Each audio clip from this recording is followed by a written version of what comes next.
طيب يا حلو، نبغى ندخل في شوية تفاصيل في محرك اللامبرجيني الثمانية سرندل اللي اربمك 10000 ار بي ام. كيف سووها يا شباب؟ اول حاجة طوروا نظام البلوف والكامات، خلوها تيتانيوم، وصارت البلوف تقدر تفتح وتقفل بدون ما يصير عندك حاجة يسموها فالف فلوتنج. وخلوا كمان الأدرعة تيتانيوم يا شباب. بمعنى يا شباب طوروا موضوع البلوف هذا للآخر. غير كده لو عندكم تيربو صغير حيفتح من بدري وحيقفل بدري، لو كان تيربو متوسط زي هذا حيفتح في النص وحيقفل قبل 10000، ولو حطيت تيربو كبير أو شبه كبير حيفتح مثلا من 4500 أو 5000 وحيقفل على 10000. بمعنى إنه التيربو الكبير حيعمل لك لاج بس حيعطيك باور لنهاية الار بي ام.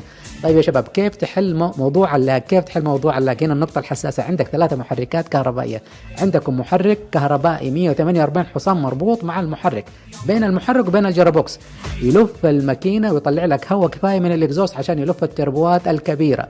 والتربوات الكبيرة يا شباب لما تشتغل حتلف الماكينة وحتطلع لك 800 حصان، والمحركات الكهربائية لما تشتغل حتعطيك قوة إجمالية 920 حصان.